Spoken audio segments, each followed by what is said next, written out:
వాటి వార్తలు వాస్తవాల్లో మనతో ఉన్నారు రాజకీయ విశ్లేషకులు కొట్టం జంగయ్య యాదవ్ గారు అండ్ బీఆర్ఎస్ పార్టీ నాయకురాలు రజనీ సాయి చంద్ గారు. నమస్తే అండి, గుడ్ మార్నింగ్. ఇక కాలువల్లో నీళ్ళిడవరు, వ్యవసాయానికి కరెంటు ఇయ్యరు. కాంగ్రెస్ హయాంలో అన్ని కరువే అని ప్రధానంగా మనం ఒక వార్త చూస్తున్నాం. సో గత సంవత్సరం ఈ సమయానికి అనేక చోట్ల కాలువల్లో నీళ్లు ఉండే, బట్ ఈసారి మాత్రం కాలువల్లో నీళ్లు లేక ఎండిపోతున్నాయి. దాంతోపాటుగా ఇది కాలం తెచ్చిన కరువు కాదు, కాంగ్రెస్ తెచ్చిన కరువు. కరెంటు కష్టాలు, తర్వాత ఎరువుల గోస, తాగునీటికి తండ్లాట అనేది కొనసాగుతుంది. సీఎం రేవంత్కు ప్రభుత్వాన్ని నడపడం చేత కావట్లేదు, మనం ప్రశ్నించకపోతే ప్రజల్ని 5 ఏళ్లు మోసం చేస్తారు అంటూ బీఆర్ఎస్ వర్కింగ్ ప్రెసిడెంట్ కేటీఆర్ నిన్న పేర్కొన్నారు. రైట్ రజనీ గారు, ఇది కాంగ్రెస్ తెచ్చిన కరువు, కాలం తెచ్చిన కరువు కాదనేది కేటీఆర్ గారు కామెంట్ చేశారు. నిజంగా కరెంటు కష్టాలు, ఎరువుల గోస, తాగునీటికి సాగునీటికి రైతాంగం ఎట్లా తనలాట పడుతోంది? ఇప్పుడు గత పాలనలో అంటే కేసీఆర్ గారి హయాంలో మనం ప్రభుత్వాన్ని చూసుకుంటే ఇప్పుడు మొన్నటికి వచ్చి ఏం మాట్లాడారంటే విధ్వంసం చేశారు అని మాట్లాడారు. భయంకరంగా మా ప్రభుత్వం మీద దుమ్మెత్తి పోసే ప్రయత్నం అనేది చేస్తున్నారు. ఇప్పుడు కాలం మీద దుమ్మెత్తి పోసే ప్రయత్నం చేస్తున్నారు. గత 10 ఏళ్ల కాలంలో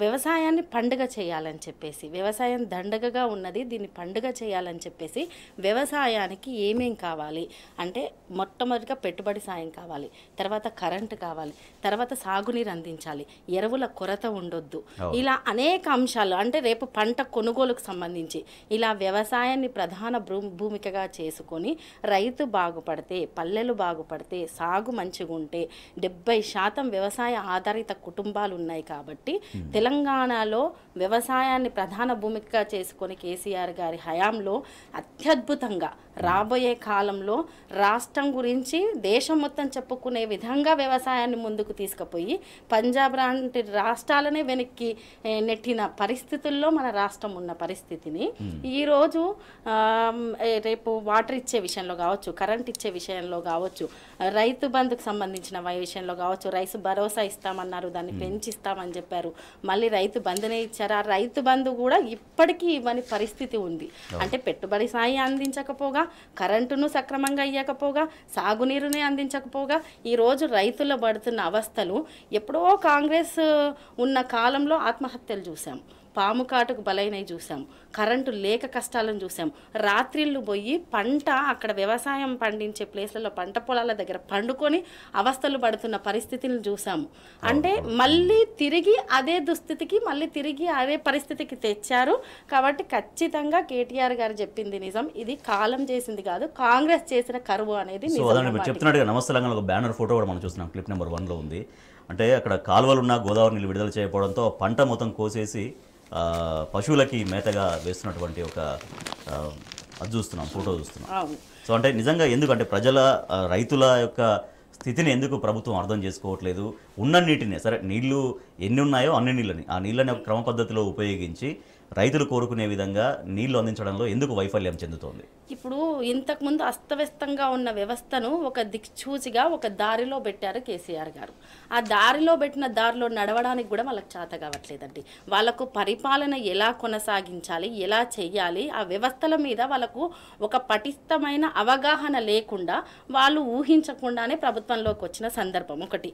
అది చెయ్యలేని సందర్భంలో ఏం చేయాలి? ఏదో ఒక దాని మీద విమర్శ చేయాలి. ఇక్కడ కేసీఆర్ గారి ప్రభుత్వం మీద విమర్శ చేయాలి, లేకుంటే కాలం మీద విమర్శ చేయాలి. అదే ఏదో ఒక రూపంలో ఏదో ఒకరి మీద విమర్శ చేసి వాళ్ళు పక్కకు తప్పుకోవాలి అనేది స్పష్టంగా కనిపిస్తుంది ఒకటి. రెండవది, ఈ రోజు వరకు 10 ఏళ్ల కాలంలో ఏ రోజైనా మనం ట్యాంకర్లను చూసామంటే తాగునీటికి కావచ్చు, సాగునీటికి కావచ్చు, లేదు ఏ రైతైనా సరే కరెంటు లేదు, ఈరోజు మాకు వాటర్ కష్టాలు ఉన్న అన్న పరిస్థితిని మనం ఈ రోజు వరకు చూడలేదు.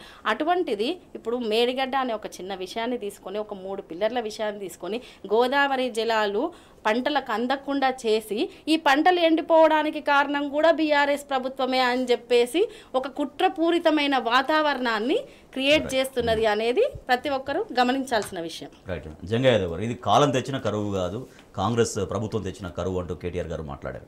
అంటే నిజంగా ఇప్పుడు ఉన్నటువంటి నీటి వనరుల్ని ఉపయోగించుకోవడంలో, సరిగ్గా ప్రణాళిక వేసుకోవడంలో ఎందుకు ప్రభుత్వం వైఫల్యం చెందుతుంది?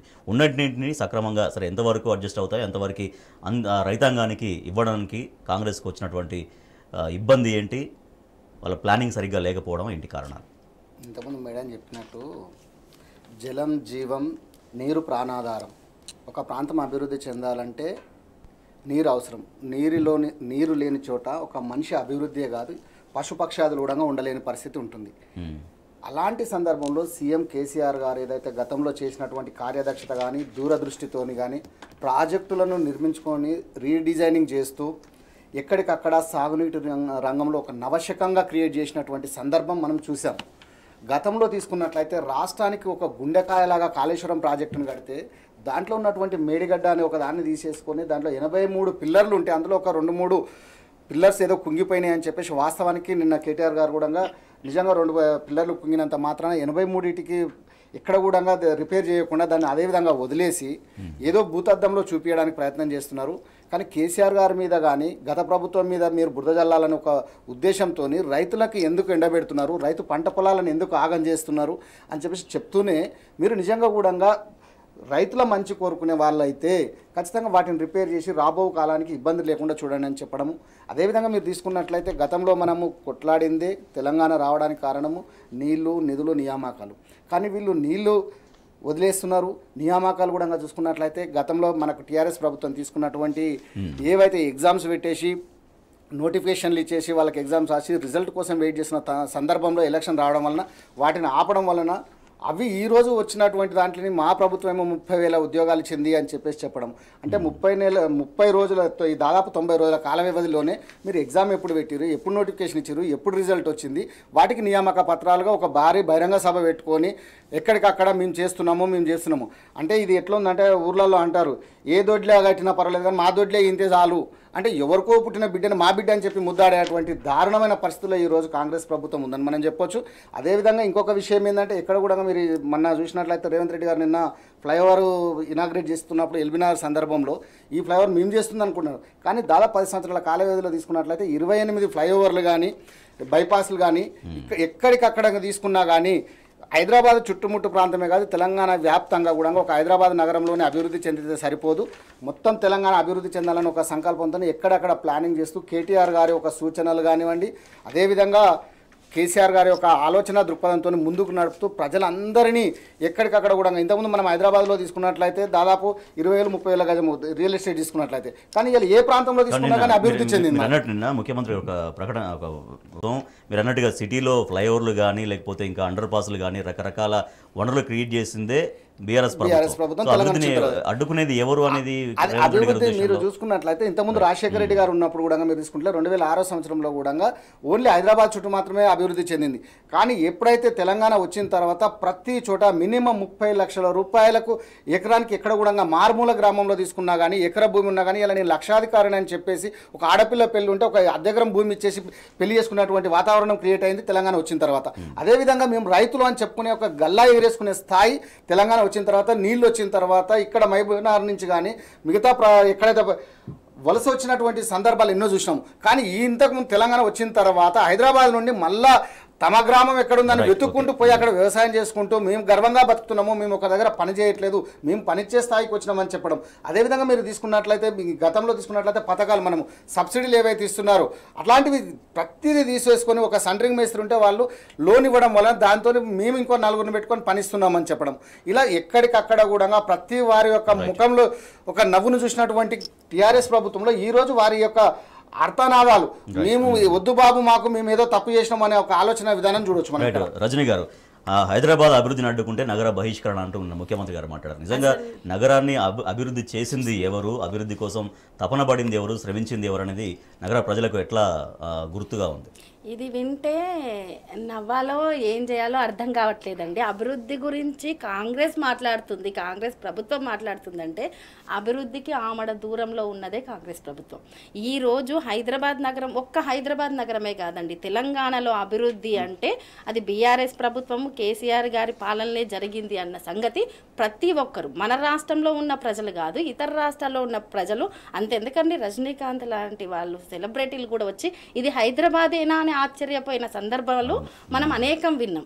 అంతేకాదు ఈరోజు వీరన్నట్టు ఫ్లైఓవర్ ఓపెనింగ్ అంటే కాంగ్రెస్ ప్రభుత్వం ఏం లేదండి, చేసే పని విధానం ఒకటే, మనం చేసిన పనిని ఓపెన్ చేయడము, మన ప్రణాళికలో ఒక శంకుస్థాపన వేసుకోవడం, తర్వాత మళ్ళీ మనమే చేయాలి ఆ పని ఖచ్చితంగా. అంటే దాదాపు 34 ఫ్లైఓవర్లను కట్టింది, 40 ఫ్లైఓవర్లను ప్లాన్ చేశారు కేటీఆర్ అన్న గారు.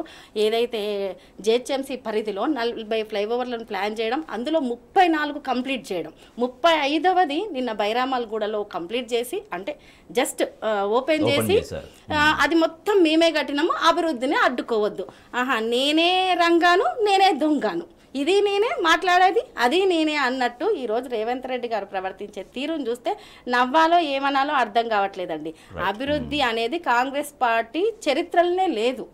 నాడు దోపిడీ అంటూ నేడు అదే ఎల్ఆర్ఎస్ను ఎందుకు వసూలు చేస్తున్నారు ప్రజల నుంచి అంటూ బీఆర్ఎస్ వర్కింగ్ ప్రెసిడెంట్ కేటీఆర్ ముఖ్యమంత్రికి బహిరంగ లేఖ రాశారు. రజనీ గారు, మొన్న ఎల్ఆర్ఎస్ విషయంలో రాష్ట్ర వ్యాప్తంగా మీ పార్టీ ఆందోళన కూడా నిర్వహించింది. సో ఎల్ఆర్ఎస్ను గతంలో వాళ్ళు ప్రభుత్వంలోకి అధికారం రాకముందు కాంగ్రెస్ నాయకులు ఎల్ఆర్ఎస్ను చాలా బలవంతంగా ప్రజల నుంచి వసూలు చేస్తున్నారంటూ రక్త మాంసాలు పీలుస్తున్నట్టు రకరకాలుగా వ్యాఖ్యానించారు. బట్ ఇవాళ అదే ప్రభుత్వంలో ఉన్న వాళ్ళు ఎందుకు ఎల్ఆర్ఎస్ను తీసుకుంటున్నారంటూ కేటీఆర్ గారు లేఖ రాశారు ముఖ్యమంత్రి గారికి. నీతులు ఒకరికి చెప్పడానికే కానీ మాకు మాత్రం కావు, మాకు వర్తించవు అనేది ఇప్పటి ప్రభుత్వం తీరు, ఇప్పుడున్న ప్రభుత్వం కాంగ్రెస్ ప్రభుత్వం తీరు ఒకటి.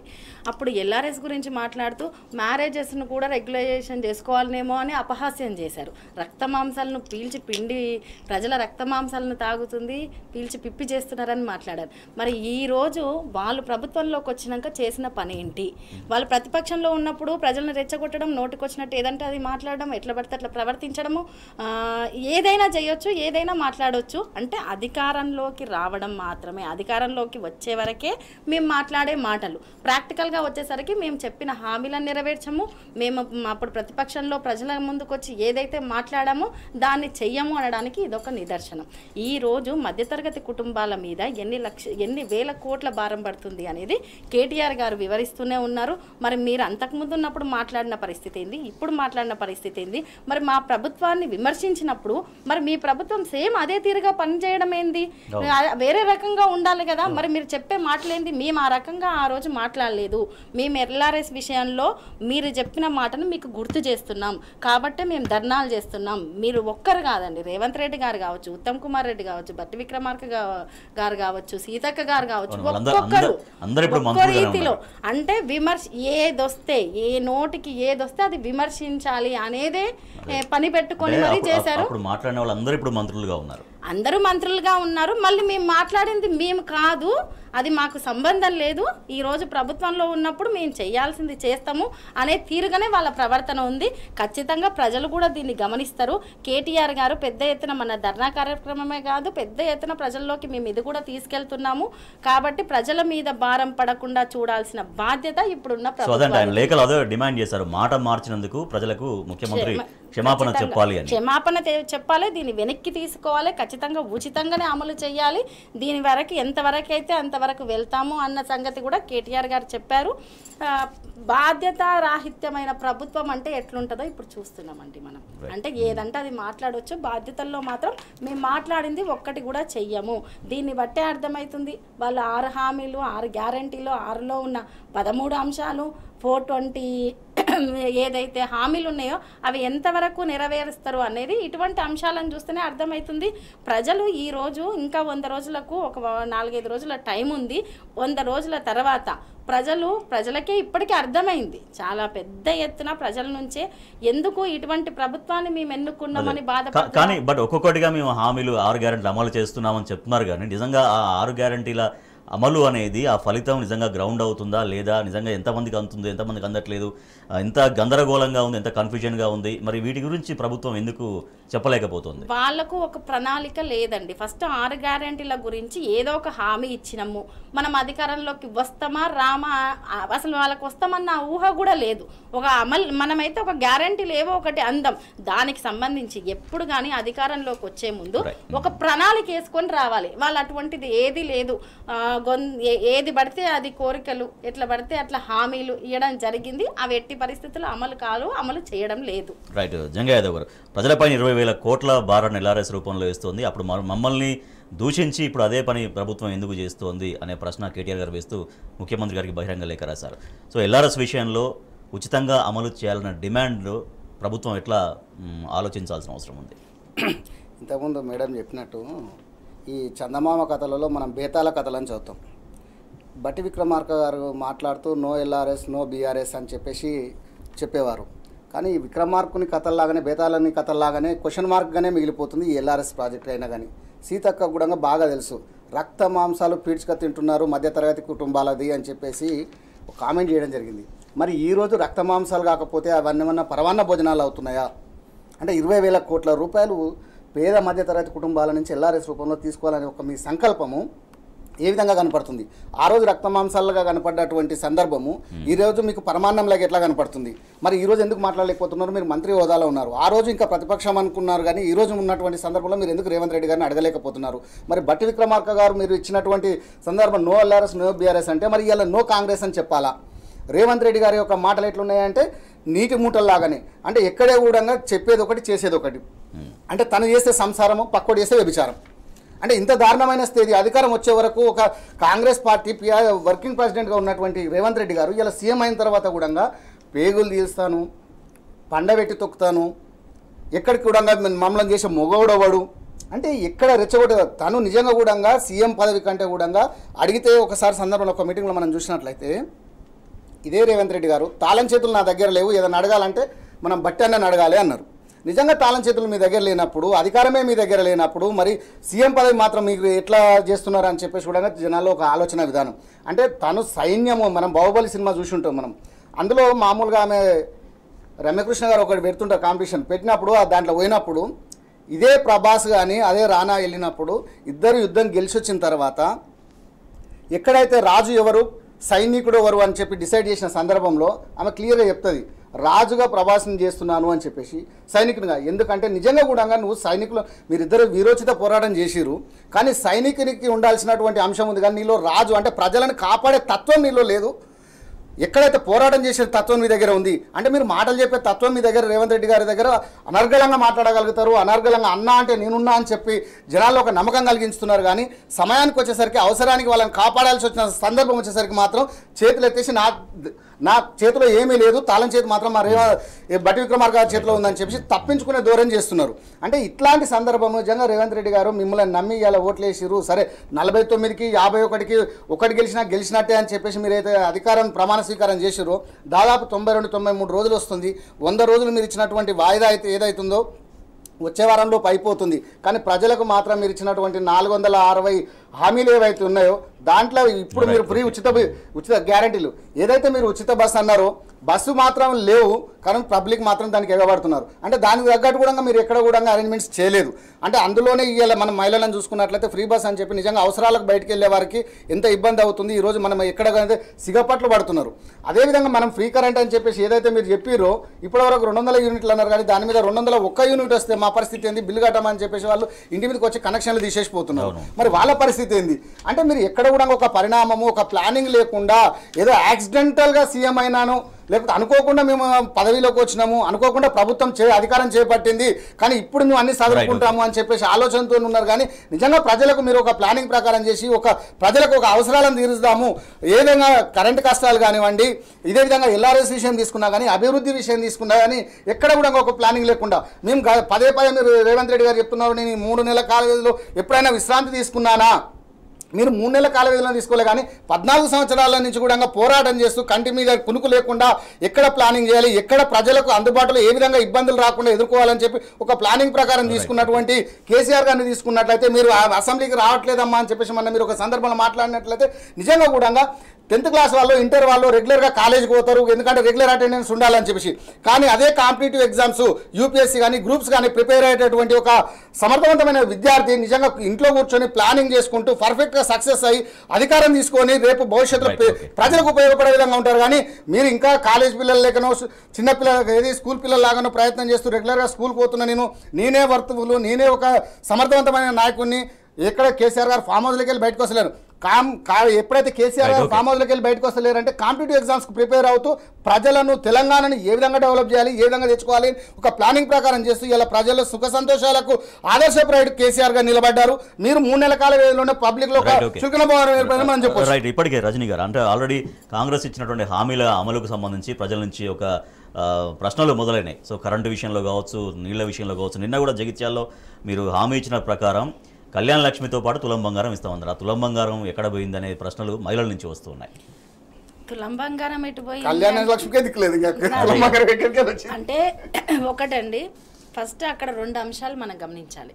కళ్యాణ లక్ష్మి చెక్కులు ఇవ్వడానికి వెళ్తున్న సందర్భంలో 40 నిమిషాల పాటు కరెంటు పోయింది. ఒక అధికారిక కార్యక్రమంలో, ఈ రోజు కాదు, అసెంబ్లీ ముందు కూడా జనరేటర్ పెట్టుకొని అసెంబ్లీ నిర్వహిస్తున్న రోజులు వచ్చేసాయి. ఒకటి అధికారిక కార్యక్రమాల్లో సీతక్క గారు ఉన్నప్పుడు, ఒక మంత్రి హోదాలో అక్కడికి వెళ్ళినప్పుడు కరెంటు పోయిన సందర్భం చూసాం. ఈరోజు జీవన్ రెడ్డి గారు కళ్యాణ లక్ష్మి చెక్కుల పంపిణీ కార్యక్రమానికి మీరు ఇస్తున్న హామీలు ఇవ్వకపోగా మళ్ళీ పైగా ఒక ప్రణాళికాబద్ధంగా తెలంగాణను నడిపించిన తీరును మీరు చిందరవందర చేస్తున్న పరిస్థితి ఉంది.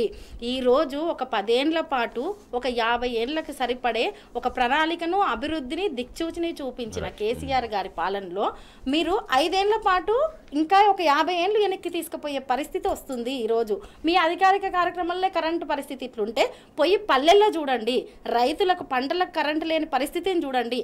మొన్నటికి మొన్న పాము కాటకు గురై రైతు చనిపోయిన పరిస్థితిని కూడా మనం చూస్తున్నాం. కాబట్టి ఒక్కటి ఆలోచించండి, ప్రజలను మభ్యపెట్టి రావడం కాదు, పరిపాలన అనేది చెయ్యడము అనేది అది చాలా పరిపక్వతతో కూడుకున్నది, ఆలోచన విధానంతో, బాధ్యతతో కూడుకున్నది. ఆ దిశగా ప్రజలు ఒక అవకాశం ఇచ్చిరు, ప్రయత్నించండి. సో విజన్ ఉంటే గానీ ఒక మంచి పరిపాలన సాధ్యం కాదు. అటువంటి విజన్ కాదు. అదే రేవంత్ రెడ్డి గారు కూడా అదే మాట అన్నారు కదా, మా నాన్నగారు చనిపోతే నీళ్లు చల్లుకున్నాం, కరెంట్ లేక నీళ్లు చల్లుకొని పైన సందర్భము ఇలా పబ్లిక్ కూడా అదే చూపిస్తున్నారు. పార్లమెంట్లో ప్రశ్నించే గొంతుకగా బీఆర్ఎస్ నిలవాలి, గెలవాలి, 12న జరిగే బీఆర్ఎస్ కథన బేరిని విజయవంతం చేయండి అంటూ బీఆర్ఎస్ వర్కింగ్ ప్రెసిడెంట్ కేటీఆర్ పిలుపునిచ్చారు. రైట్, రజనీ గారు, 12న జరిగే బీఆర్ఎస్ కథన బేరి పార్లమెంటు ఎన్నికల సమరానికి ఎట్లా మరోసారి నాంది కాబోతోంది? ఇప్పుడు ఈ రోజు కదండి 14 సంవత్సరాల ఉద్యమ పోరాట చరిత్ర, 10 సంవత్సరాల ప్రగతి చరిత్ర బీఆర్ఎస్ పార్టీకి ఉంది. అయితే సరే, ఈసారి ఎన్నికల్లో ఒక ఓటమి ఎదురైనప్పటికీ పార్లమెంటు ఎన్నికల్లో తెలంగాణకు సంబంధించిన గళాన్ని, గొంతును వినిపించిన చరిత్ర ఎవరికి ఉంది, వినిపించిన వ్యక్తులు ఎవరు అనేది ప్రజలు ఒక్కసారి పరిశీలించాలి. రెండవది, ఈరోజు మనం చూసుకుంటే అసలు రేవంత్ రెడ్డి గారు అంటే సీఎంగా ఉన్నది కాంగ్రెస్ పార్టీ నుంచా, ఇటు బీజేపీ పార్టీ నుంచా, లేదా ఆంధ్రాకు తొత్తుగా ఉన్న చంద్రబాబు నాయుడు తరపు నుంచా, ఏది అర్థం కాని అయోమయ పరిస్థితుల్లో ఈరోజు రాష్ట్రం ఉంది.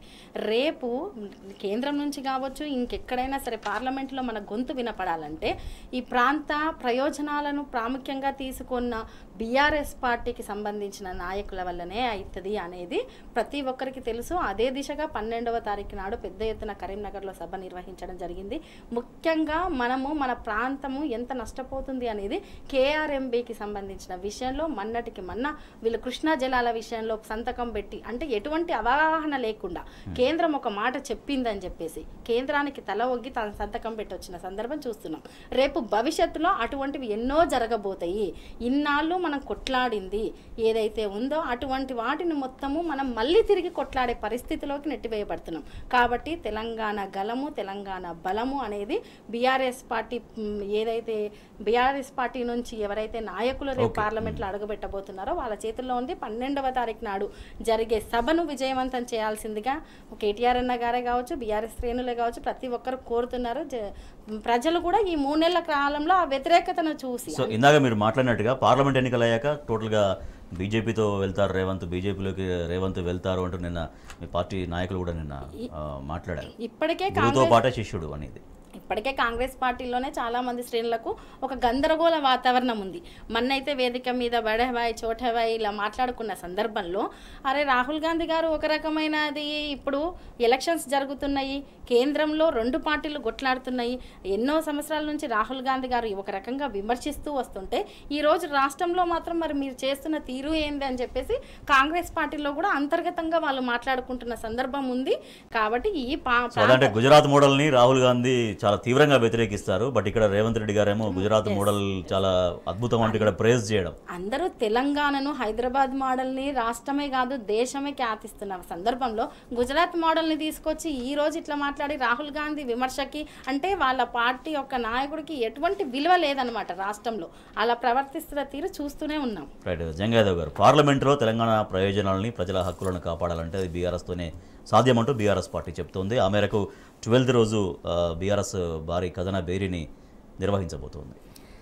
ఇంతకుముందు మేడం చెప్పినట్టు ఒక విషయం ఏంటంటే తెలంగాణకు గుండె చప్పుడుగా కేసీఆర్ గారు టీఆర్ఎస్ పార్టీని ఏదైతే స్థాపించిన తర్వాత ప్రజల యొక్క సుఖ సంతోషాల కోసం ఏ విధంగా అయితే తెలంగాణ సాధించే బంగారు తెలంగాణ కోసం అడుగులేస్తున్న సందర్భంలో అనుకోని ప్రయాణంలో ఏదో ఒక చిన్న చిన్న డిస్టర్బెన్స్ వస్తుంటాయి.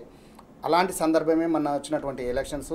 సరే, కొన్ని సీట్లతో ఓడిపోయినప్పటికీ 1.8% ఓట్ల తేడాతోని కాంగ్రెస్ పార్టీ అధికారం చేపట్టినప్పటికీ రేపు భవిష్యత్తులో నిజంగా కూడా తెలంగాణ అభివృద్ధి చెందాలన్నా, తెలంగాణ ఎక్కడ ఇంతకుముందు దేశంలో భారతదేశంలోనే ఒక దిక్సూచిగా అభివృద్ధికి కానీ, పంటలలో కానీ, పారిశ్రామిక రంగంలో కానీ, పెట్టుబడుల రంగంలో కానీ ఏ రంగం తీసుకున్నా ప్రతి రంగంలో కూడా తెలంగాణ ఒక మోడల్గా చూసుకున్నటువంటి ప్రధానమంత్రి నరేంద్ర మోడీ గారు వచ్చినప్పుడు కానివ్వండి, అమిత్ షా గారు కానివ్వండి, ఏ మంత్రి వచ్చినా కానీ కేంద్ర మంత్రులు వచ్చేసి ఇలా ఉండాలి అని చెప్పిపోయిన సందర్భాలు మనం చాలా చూసాము. అలాంటిది ఈరోజు మనం చూసుకున్నట్లయితే కాంగ్రెస్ ప్రభుత్వం వచ్చిన తర్వాత రేవంత్ రెడ్డి గారు అధికారం చేపట్టినాక నరేంద్ర మోడీ గారు వచ్చిన సందర్భంలో మాకు గుజరాత్ మోడల్ కావాలని చెప్పేసి ఏదైతే చెప్పారో వారు చెప్పకనే చెప్పినట్టు దాదాపు 11 మంది సీఎంలు, కాంగ్రెస్కి సంబంధించిన సీఎంలు ఈరోజు బీజేపీలో పనిచేస్తున్నారు. అంటే గతంలో మనం చూసుకున్నట్లయితే ఇంతమంది ఈ విధంగా పోతున్నట్టు రేపు భవిష్యత్తులో కూడా రేవంత్ రెడ్డి గారు పోరా. ఎందుకంటే ఎక్కడ కూడా అధికారం ముఖ్యంగా భావిస్తున్నటువంటి ఈ సందర్భంలో రాష్ట్ర ప్రజల గురించి ఆలోచించేటువంటి స్థానం కాకుండా ఎంతసేపు అంటే జస్ట్ 10-15 రోజులలో ఎలక్షన్స్ పెట్టుకొని బీజేపీ మీ యొక్క అండదండలు కావాలి, మీ సపోర్ట్ కావాలి అని చెప్పేసి మాట్లాడిరు. అదే ప్రధానమంత్రి గారు ఎక్కడైతే బయలుదేరారో నెక్స్ట్ డేను తెల్లారే లేలే మేమే ఉంటాము, రేపు ఇవ్వకపోతే గల్లాబట్టి అడుగుతాము ప్రధానమంత్రి మోడీ గారిని అంటే ముందు ఒక మాట వెనుకొక మాట. తెప్ప దాటేంత వరకు తెప్ప మల్లయ్య, తెప్ప దాటిన తర్వాత బోడి మల్లయ్య అన్నట్టు ఓడమల్లయ్య నుంచి బోడి మల్లయ్యగా మార్చేసినట్టు మాటలు మారవడము, ఎక్కడికక్కడ కూడా అవసరాన్ని బట్టి గొడుగు పట్టడం, ఇలాంటి సందర్భాలు కాంగ్రెస్లో మనం చూసినాము.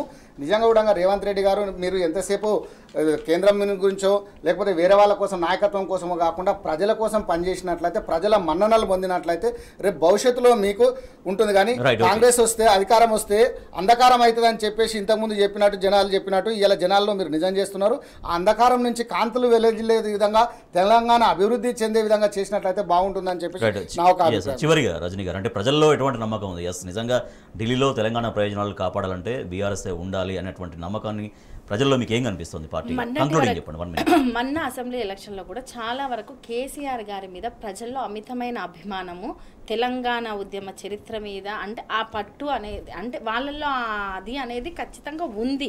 ఈ రోజు కూడా అది ఉంది. చిన్న చిన్న లోపాలు, చిన్న చిన్న కారణాలు అన్నట్టు చాలా తక్కువ ఓటింగ్ పర్సెంట్ అయితే మనం మన అసెంబ్లీ ఎలక్షన్లో చిన్న వైఫల్యాన్ని ఎదుర్కొన్నాం.